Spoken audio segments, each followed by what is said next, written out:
Hey guys, Adam514 here with another technical video. In this video we shall explore the mysteries of drag on aircraft. As always, I'll explain step by step what's going on without going too deep into the details of the physics and aerodynamics involved. I hope you find it educational. Let's start with our first graph. This is a graph of the drag as a function of speed for the P-51D30, which was built with the aircraft coefficients from the War Thunder flight model data files. The red curve represents the zero lift drag, which means all the drag that does not come from lift.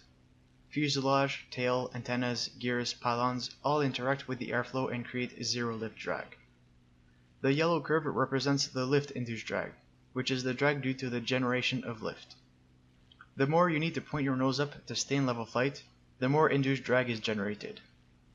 That's why the yellow curve begins at high drag and reduces when the speed increases, as you need a lower angle of attack to stay in level flight. The blue curve is simply the sum of the red and yellow curves. The speed where the red and yellow curves intersect is the minimum drag speed, which is the best glide speed for the aircraft. For propeller-driven aircraft, it is also very close to the optimal climb speed for that aircraft. So, let's test our graph. To do that, we'll see what thrust the D30 generates at its top speed of around 620 km/h at sea level, and then we'll see if that thrust corresponds to the drag of the D30 on the graph. The D30 generates 691 kg of thrust, which is 6.9 kN of thrust, and thrust equals drag at top speed. We'll draw a horizontal line from 6.9 kN of drag until it meets the blue curve, and then we'll go down vertically to see the corresponding speed. It corresponds to around 620 km/h. The graph works! Now that we have understood the basics, let's draw the same graph for the F-86. The F-86 generates nearly 27 kN of thrust at its top speed.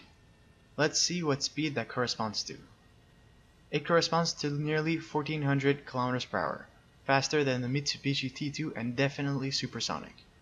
Something interesting is going on here. Let's investigate further with our next graph. To make this graph, I flew the F-86 in test flight at different throttle settings, starting at 40% and ending at 100%, and recorded the top speed and thrust for each throttle setting, which gives the 7 purple stars on the graph. As you can see, the first 3 stars follow the blue curve very closely. Starting at the 4th star, there's a sharp increase in drag that diverges from the blue curve. At 100% throttle, the top speed is correct at 1105 km/h. What's going on here? Did I make a mistake in the graph? Nah. Did Gaijin artificially increase the drag of the F-86 so that it has the right top speed? Find out with the next graph. This is a graph of the drag coefficient, CD, as a function of Mach number for the 7 test flight stars. Don't be afraid of this coefficient, it's simple. Simply put, the influence of speed is removed in the drag equation, and what's left is the drag coefficient, which should give a straight line at high speed if nothing shady is going on.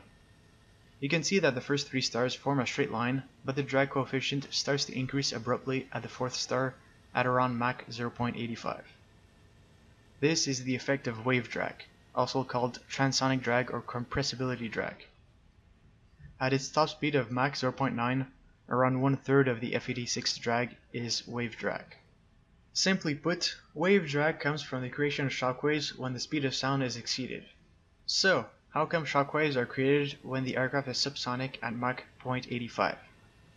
Taking the wing as an example, it generates lift thanks to the higher speed of the air over the top of the wing compared to the bottom of the wing.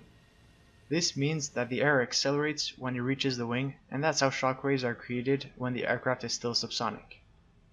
The speed at which the aircraft begins to experience shockwaves and wave drag is called the critical Mach number. The critical Mach number depends on wing thickness and wing sweep angle, among other things. The P-38 with its very thick wing has a very low critical Mach number, while the MiG-17 achieved significantly higher speeds over the MiG-15 with the same engine just by sweeping the wings to 45 degrees instead of 35 degrees. Did Gaijin model the wave drag of the F-86 correctly? Let's find out. On the left is the same graph as before, and on the right is the same type of graph, but with a bunch of other aircraft, including the F-86.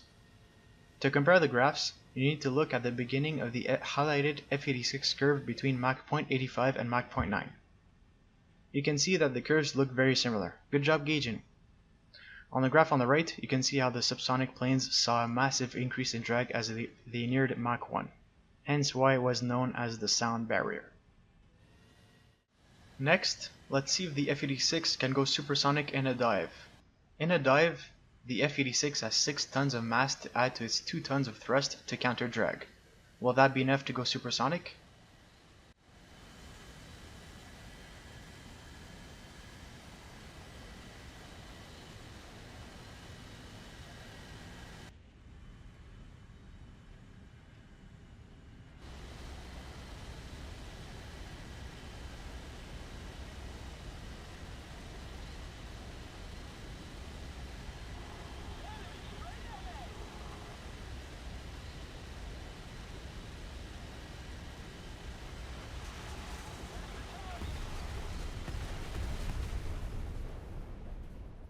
The F-86 barely manages to go supersonic in a dive. This dive and another dive with the engine turned off gives us 2 more stars to add to our collection. Near Mach 1, the drag coefficient is 4 times higher than the drag coefficient without wave drag. That means that 75% of the drag is wave drag.